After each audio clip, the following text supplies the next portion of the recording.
께서 기뻐 받으신 줄 믿습니다. 우리 옆에 분 보면서 인사하겠습니다. 주님의 평강이 함께 하시기 바랍니다. 우리 영상으로 예배드리는 분과도 인사하겠습니다. 주님의 평강이 함께 하시기 바랍니다. 기도하겠습니다. 오늘도 살아 역사하시는 거룩하신 아버지 하나님, 거룩한 주일, 주의 전에 나와 하나님께서 우리를 지으신 목적대로 찬양하며 살기를 소망하며 예배합니다. 하나님, 우리의 예배를 기뻐 받아 주시옵시고, 오늘도 예배 현장 곳곳에서 보이지 않는 곳에서 주께 예배드리는 귀한 일을 섬기는 자들, 저들에게 허락하신 귀한 상급을 놓치지 않고 기뻐 하나님 앞에 영광 돌리는 삶 살아낼 수 있도록 주님의 것으로 가득 채워 주시옵소서. 부족한 종이 말씀을 전합니다. 종의 모습은 감추어 주시고 오직 주님의 말씀만이 선포되게 하여 주시옵소서. 예수님의 이름으로 기도드립니다. 아멘. 박광석 목사님의 오늘 주님과 살다라는 책에 보면 에스키모들이 사는 이글루, 이 집에 대한 이야기가 실려 있습니다. 이글루란 에스키모들이 얼음과 눈으로 만든 집을 말합니다. 그런데 놀라운 것은 바깥에는 영하 30도 이상이나 되는 세찬 바람이 불어도 그 안에서는 갓난아기를 키울 수 있을 정도로 따뜻하다는 것입니다. 갓난아기가 세찬 추위를 이기기를 바라는 것은 무리입니다. 그러나 이글루가 있다면 그 안에서 자라며 추위에도 사냥하여 먹을 것을 구해오는 아이로 성장할 것입니다. 우리 마음에도 이글루가 필요합니다. 나만의 어떤 세계가 있어야 한다는 말입니다. 독서가 당신의 이글루가 될 수 있고 가정이 당신의 이글루가 될 수 있습니다. 그러나 궁극적으로는 어떤 일에도 무너지거나 금이 가서 바람이 새어 들어올 수 없는 이글루가 있는데 그것은 신앙입니다. 다윗은 자주 하나님은 나의 산성이라는 고백을 하곤 했습니다. 바로 이글루와 같은 것입니다. 그는 하나님만이 진정한 힘이시오 방패이심을 믿고 하루하루 하나님과 동행했습니다. 여러분도 두려움에 떨거나 괴로워하지만 말고 이글루를 가지시기 바랍니다. 그리고 그 안으로 들어가시기 바랍니다. 이글루가 있으면 세찬 바람 앞에 나가는 것도 염려되지 않을 것입니다. 사랑하는 성도 여러분, 여러분들은 오늘 어떤 이글루에 머무르고 계십니까? 혹시 여러분들의 이글루가 있다면 그곳은 안전한 곳이라고 생각하십니까? 오늘 본문에서 하박국 선지자는 하나님께 기도드리고 응답을 드리는 과정 속에서 유다에 대한 멸망의 이야기를 하나님으로부터 듣게 됩니다. 그리고 그 이야기를 통해서 창자가 뒤틀리고 입술이 떨리게 되는 고백을 합니다.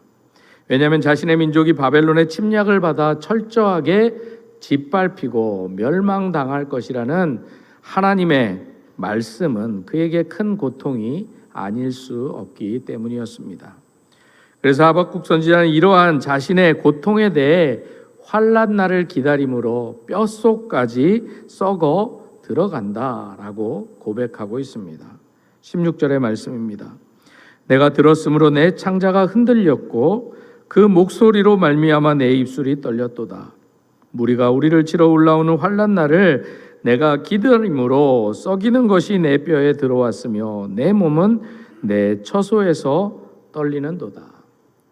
이처럼 예루살렘의 멸망과 그 위에 베풀어 주실 하나님의 구원을 기다리는 하박국 선지자의 눈앞에 펼쳐진, 당장 눈앞에 펼쳐진 현실은 구원이 아니라 멸망이었습니다. 그래서 하박국 선지자는 한순간 한순간 다가오는 이 멸망의 앞에서 느끼는 두려움과 불안을 내 창자가 흔들렸고 내 입술이 떨립니다 라는 단어로 표현해내고 있습니다. 여기서 내 창자가 흔들렸고 라는 말은 멸망의 소식 앞에 모든 자신의 내장이 다 뒤흔들렸다라는 뜻입니다. 또한 내 입술이 떨렸다라는 말은 너무 두려워서 아무 말도 할 수 없음을 표현해낸 단어입니다. 이처럼 하박국 선지자가 느꼈던 두려움과 떨림은 그 당시 다른 유다 사람들은 우리는 절대 망하지 않는다라고 낙관적으로 생각하고 있었는데, 하박국 선지자만 온몸에 식은땀을 흘리고 내장이 다 꼬이고 타들어가는 두려움과 그리고 떨림으로 사로잡힌 떨림이었던 것입니다. 그래서 예루살렘의 멸망을 말씀하시는 하나님의 목소리를 들은 하박국 선지자는 창자가 흔들리고 입술이 떨려서 아무 말도 할 수 없었던 것입니다.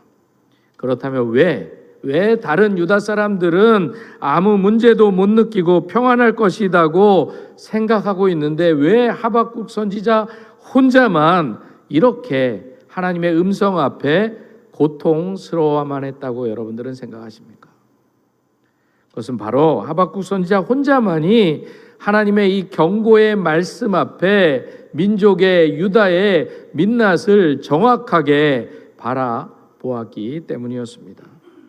우리도 이와 같은 모습을 십자가의 앞에 두신 예수님의 모습 속에서 잘 볼 수 있습니다. 예수님이 십자가를 지실 당시 예수님의 제자 중 그 누구도 십자가를 앞에 두신 예수님의 마음을 정확하게 이해한 제자들은 아무도 없었습니다. 그리고 그들 중 누구도 지금 상황이 어떻게 돌아가는지에 대해서 아무리 주님이 말씀을 전하셔도 그 말씀에 귀 기울이고 정확히 지금이 어떤 시대인지를 알지도 못했던 것입니다. 그러나 오직 예수님만이 땀방울이 핏방울이 되도록 간절히 기도하셨던 것입니다.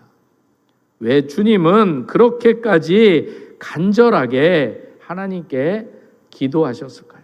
그 이유가 무엇이겠습니까? 예수님조차도 이 십자가를 지신다는 것이 그리 간단한 문제가 아님을 아셨기 때문입니다.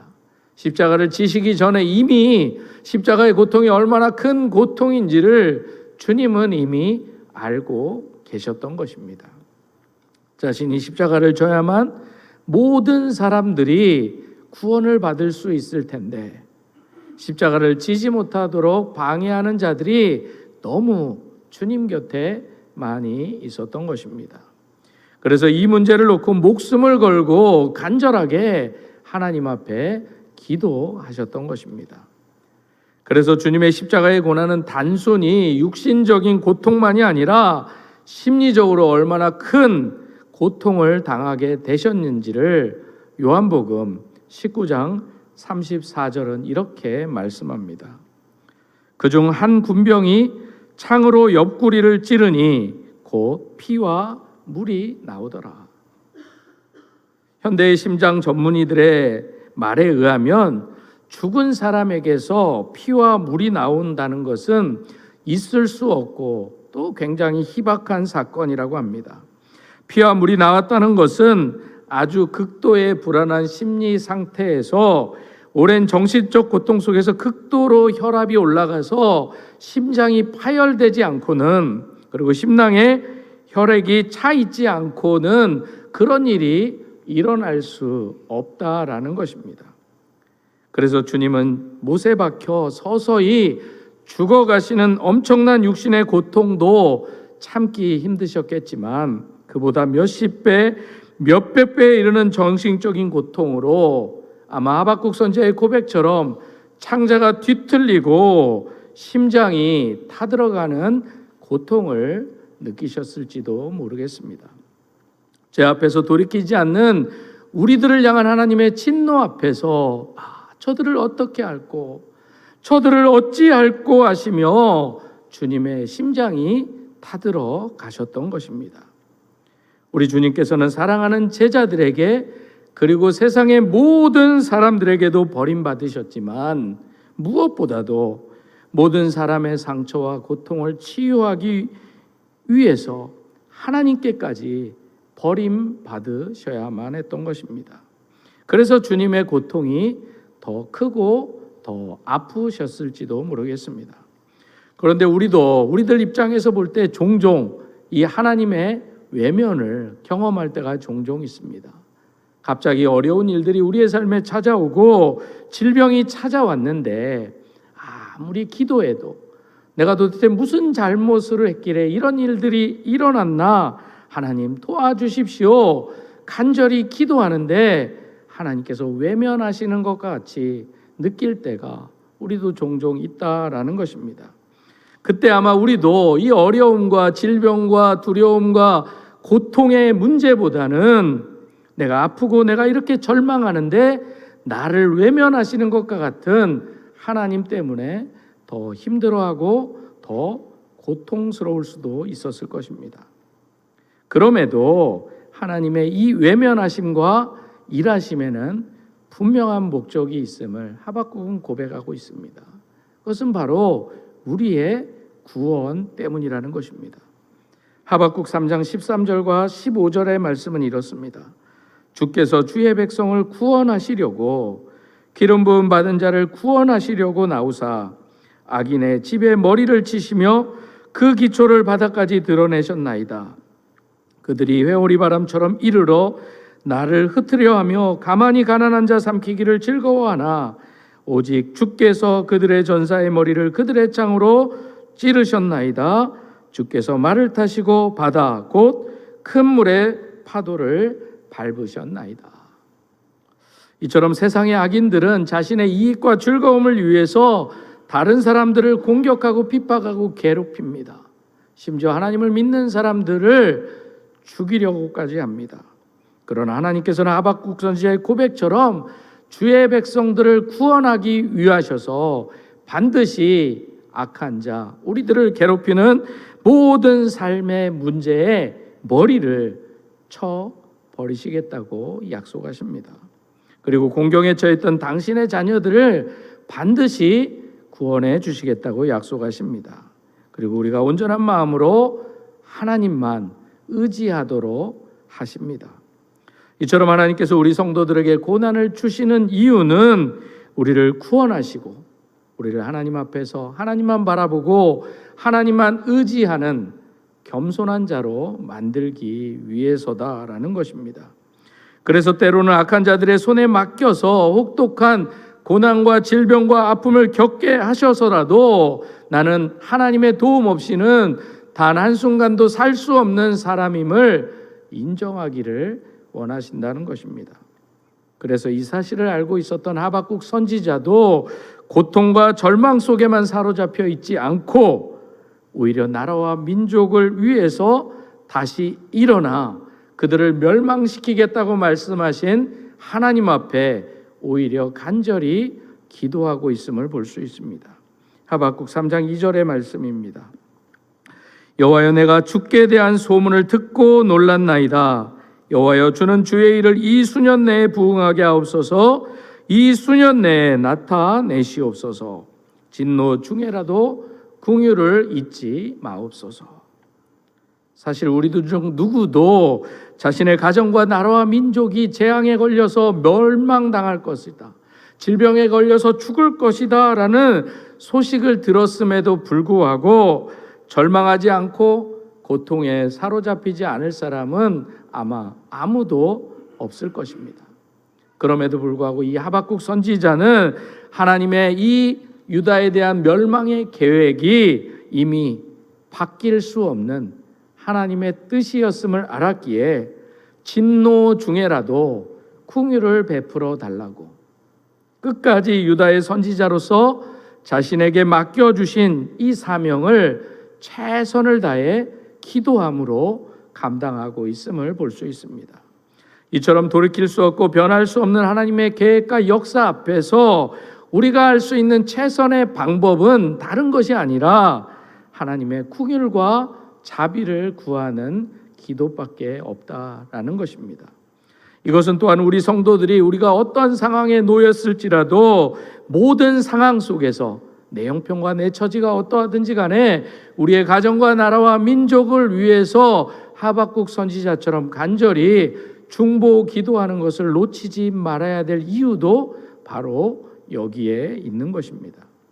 그렇다면 이 하박국 선지자의 중보 기도를 통해서 우리가 알 수 있는 것은 무엇이겠습니까?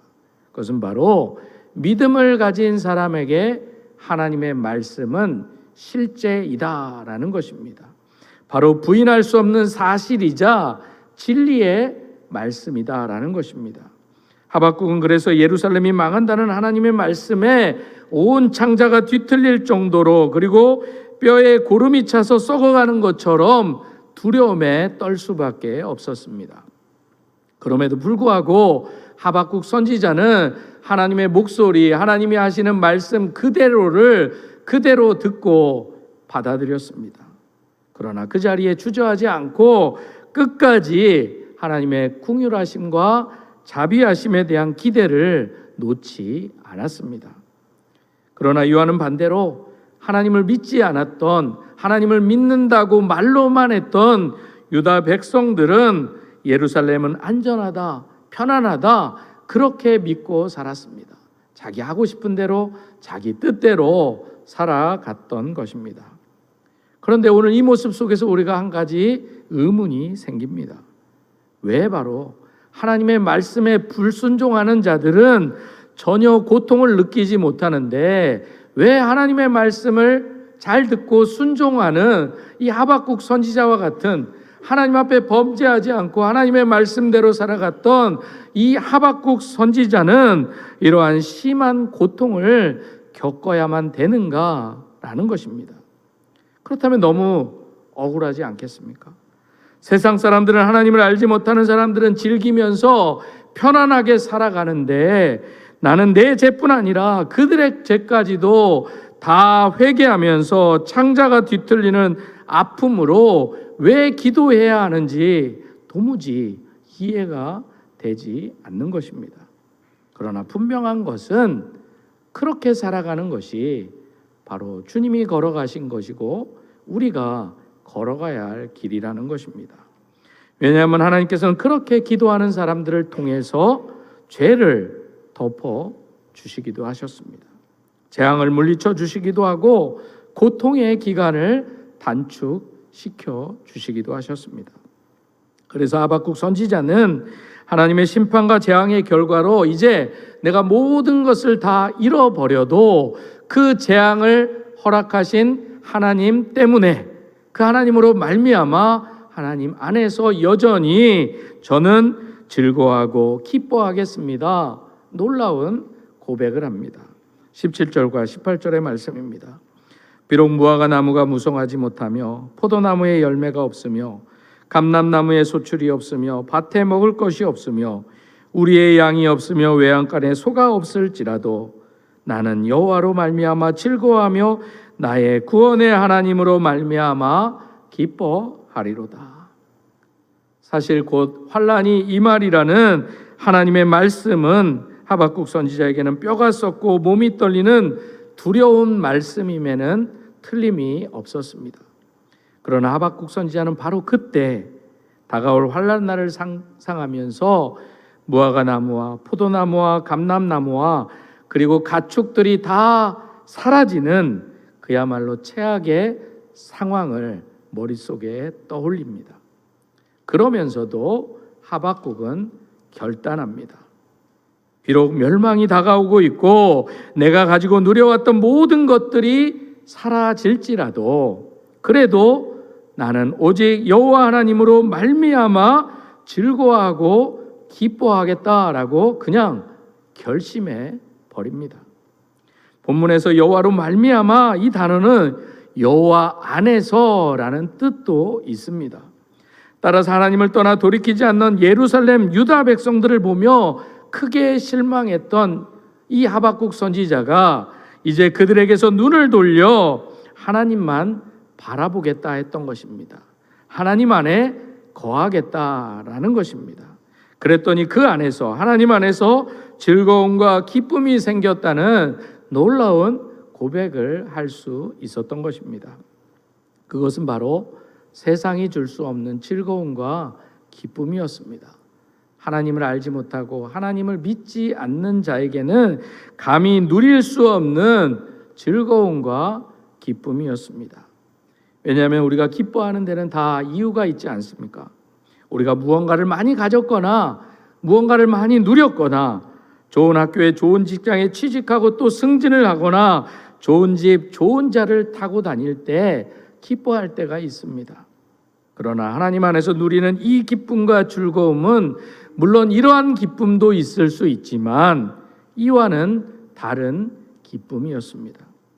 도무지 기뻐할 이유가 없는데도 사업이 어려워지고 계획했던 일들이 꼬이기 시작하고 원치 않는 질병과 어려움들이 갑자기 찾아오고 심지어 그 질병과 고통이 지겹도록 오래 가도 여전히 이상하리만치 내 안에 기쁨이 있다라는 것입니다. 왜냐하면 세상에 있는 것을 다 잃어버렸지만 그 빈 공간을 하나님이 가득 채워주셨기 때문입니다. 그래서 외양간에 소가 없는데도 기쁘다는 것입니다. 우리의 양이 없는데도 기쁘다는 것입니다. 무화과나무나 포도나무나 감람나무에 열매가 없어도 기쁘다는 것입니다. 그래서 우리 주님께서도 이렇게 말씀하십니다. 심령이 가난한 자는 복이 있나니 천국이 그들의 것이며. 그리고 그와 같은 기쁨을 베드로 사도는 베드로전서 1장 8, 9절에서 말할 수 없는 영광스러운 기쁨이다, 즐거움이다 라고 표현하고 있습니다. 예수를 너희가 보지 못하였으나 사랑하는도다. 이제도 보지 못하나 믿고 말할 수 없는 영광스러운 즐거움으로 기뻐하니 믿음의 결국 곧 영혼의 구원을 받음이라. 그런데 당시 무화과나무, 감람나무, 포도나무는 가나안 땅의 축복을 상징하는 세 가지 나무였습니다. 다시 말해 유다 백성에게 이 세 나무에서 열매가 없다는 것은 가나안 땅에 있는 모든 축복을 빼앗긴다는 말씀입니다. 그렇다면 지금 유다 백성들이 기다리고 있는 것은 무엇입니까? 그것은 바로 나라의 멸망 앞에서 그동안 그들이 가졌다고 생각했던 것, 누려왔던 모든 것들이 하루아침에 다 사라지게 된다는 것만을 기다려야만 했습니다. 다시 말해 유다 백성들에게 그들의 생명을 유지할 수 있는 모든 양식과 물질과 모든 것들이 하루아침에 다 끊어지게 된다는 말씀인 것입니다. 그래서 사실 이러한 극한의 고통 앞에서 하박국 선지자의 고백처럼 우리가 즐거워하고 기뻐한다는 것은 인간적으로 볼 때는 거의 불가능한 고백입니다. 그러나 하박국 선지자는 자신에게 비록 그러한 상황이 놓일지라도 오히려 하나님이 멸망시키셨지만 하나님이 다 거두어 가셨지만 그럼에도 불구하고 하나님 안에서 즐거워하고 기뻐하겠다고 다짐해 버린 것입니다. 좀처럼 이해되지 않는 고백을 하박국 선지자가 한 것입니다. 그럼에도 하박국 선지자는 아무리 자신에게 이러한 최악의 상황이 올지라도 하나님이 도우시면 반드시 일으켜 세워주실 것이라는 믿음이 있었기에 그러한 고백을 할 수 있었던 것입니다. 하박국 2장 4절 말씀은 이렇게 말씀합니다.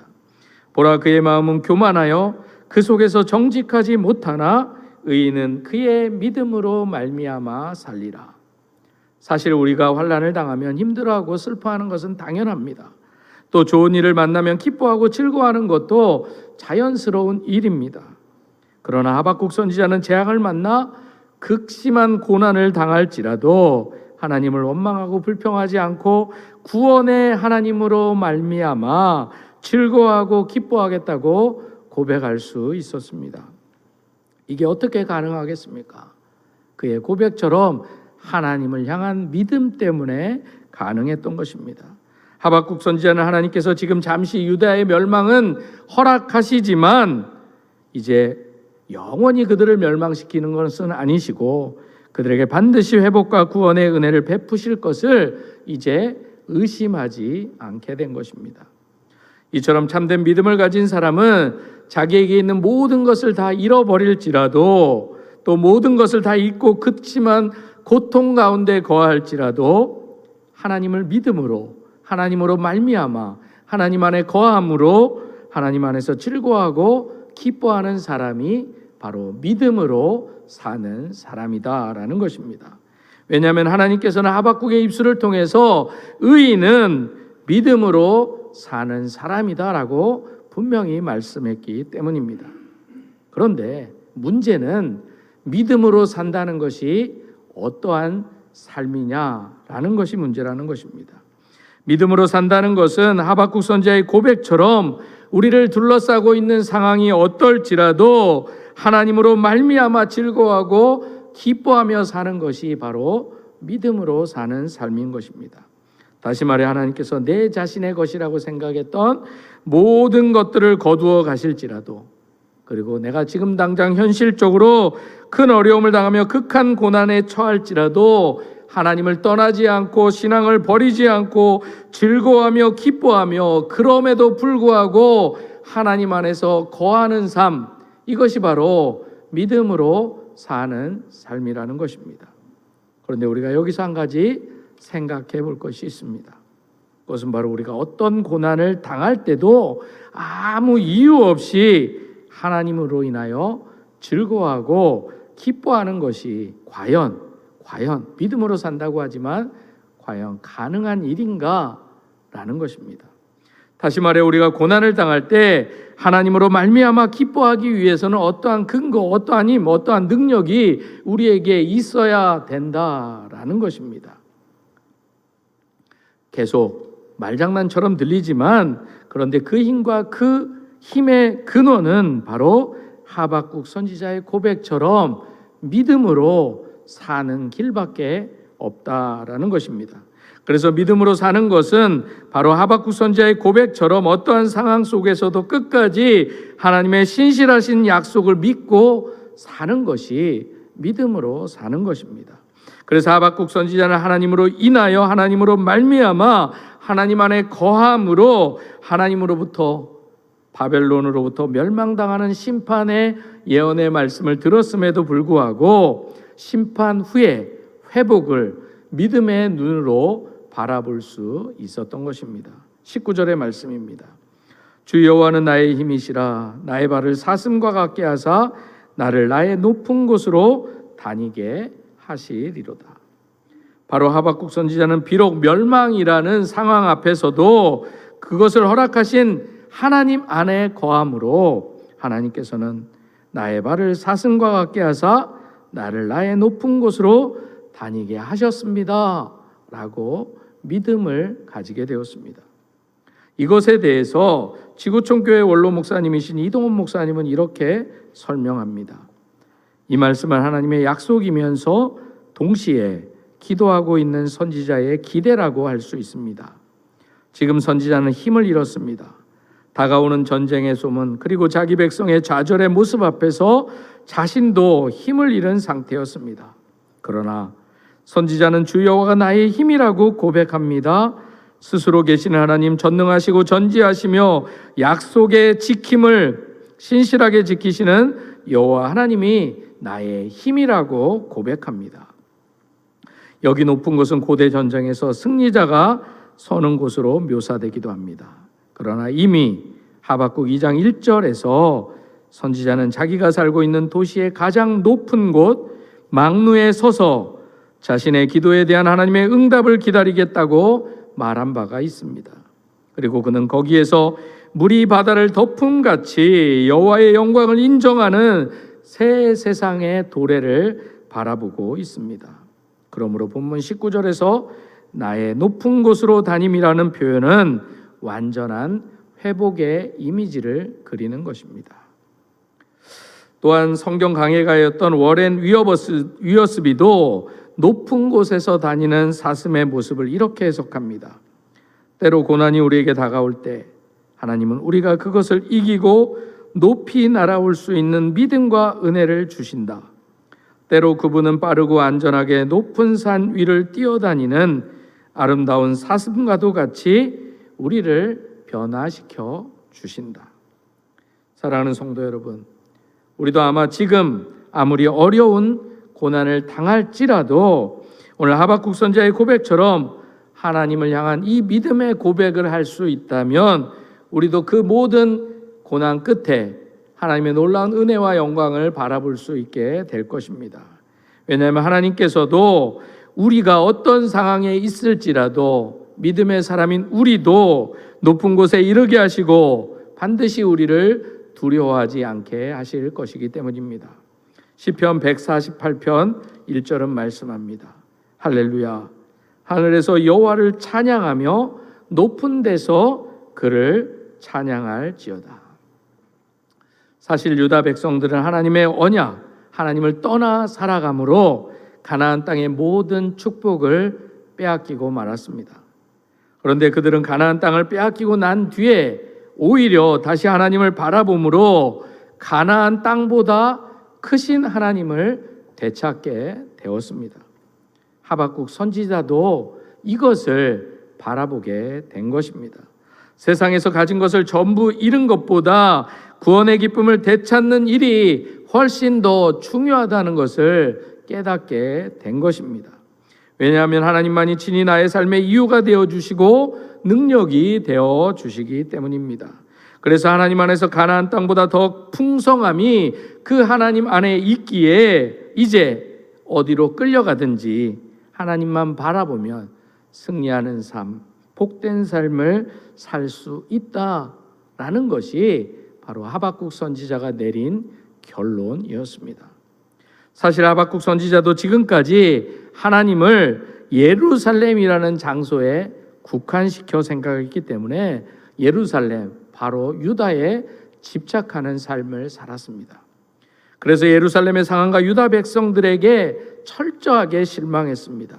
그럼에도 불구하고 그 현장에서 하나님을 바라봄으로 물이 바다를 덮음같이 온 세상을 구원하시는 하나님의 능력을 바라보게 된 것입니다. 이처럼 사람을 바라보면서 실망했던, 고통을 바라보면서 절망했던 하박국 선지자가 하나님을 바라볼 때 그에게 새로운 희망과 소망이 생기게 된 것입니다. 왜냐하면 하나님께서는 유다의 죄악을 심판하시지만 그것이 유다가 죄값을 치르고 하나님의 베푸실 구원을 얻기 위한 과정임을 그도 깨달아 알았기 때문인 것입니다. 그래서 하박국 선지자는 환난과 재앙 속에서도 신실하신 하나님의 구원의 약속을 믿었기에 즐거워하고 기뻐할 수 있었던 것입니다. 설교가인 스펄전 목사님은 이런 말을 남겼습니다. 하나님은 높은 곳에서 찬양받기에 합당하신 분이다. 그 어떤 장소도 지극히 높으신 하나님을 찬양하기 충분할 만큼 높은 곳은 없다. 그러므로 고난이 올 때 하나님의 약속을 믿고 사슴처럼 저 높은 곳에 올라 하나님을 찬양해야 한다. 그러나 때로 하나님은 우리를 저 높은 곳에 세우시기 전에 저 낮은 어두운 골짜기를 걷게 하시는 분이시다. 사랑하는 성도 여러분, 이 목사님의 고백처럼 믿음으로 산다는 것은 이것처럼, 이 말씀처럼 쉬운 일이 아닙니다. 그것은 하나님께 대한 전적인 믿음이 없으면 불가능한 일이다라는 것입니다. 하나님께서 허락하셨다고 생각하는 고난조차도 선으로 바꾸어 주실 것이라는 확신, 하나님께서 비록 자신을 환난 가운데 놓여두게 하실지라도 궁극적으로는 자신을 구원하시고 영화롭게 하실 것이라는 확신 없이는 이러한 신앙을 갖는다는 것은 불가능하다라는 것입니다. 하지만 또한 비록 그리하실지라도 라는 이 신앙이 아니라면 이 악한 세상에서 우리가 하나님 앞에서 온전한 신앙을 가지고 살아가는 것도 어려운 일입니다. 그렇다면 과연 오늘은 여러분들은 이 그럼에도 불구하고의 신앙을 소유하고 계십니까? 비록 내 삶이 어떠할지라도의 이 신앙을 가지고 살아가고 계시냐라는 물음입니다. 사실 하박국 선지자도 하나님으로부터 택함 받은 유다 백성들이 범죄하고 또 그런 백성을 마치 그냥 내버려 두시는 것 같은 하나님 앞에서 절망하고 고뇌하고 갈등하였습니다.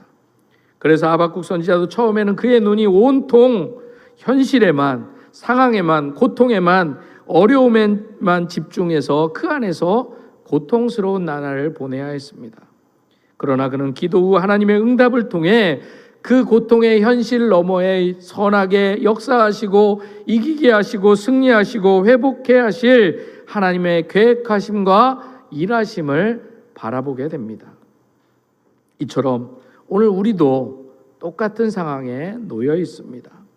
우리 앞에 놓인 상황이 어떠할지라도 다시금 그럼에도 불구하고 비록 내 상황이 어떠할지라도 여호와로 말미암아 하나님 때문에 하나님 안에서의 이 신앙이 우리 안에 회복되어야 합니다. 우리가 어떠한 상황에 어떠한 고통과 어떠한 아픔이 있을지라도 그 고통과 아픔에 빼앗겼던 내 생각과 내 눈을 들어 하나님 안으로 옮겨 하나님께서 우리에게 베풀어 주실 놀라운 은혜를 바라보는 여러분들이 되기를 소망합니다. 그리고 그럴 때 우리 주님께서 우리에게 이렇게 담대하게 고백하도록 해주실 것입니다. 여호와는 나의 능력과 찬송이시오 또 나의 구원이 되셨도다. 의인들의 장막에는 기쁜 소리 구원의 소리가 있으며 여호와의 오른손이 권능을 베푸시며 여호와의 오른손이 높이 들렸으며 여호와의 오른손이 권능을 베푸시는도다. 내가 죽지 않고 살아서 여호와께서 하시는 일을 선포하리로다. 내가 죽지 않고 살아서 여호와께서 하시는 일을 선포하리로다. 기도하겠습니다.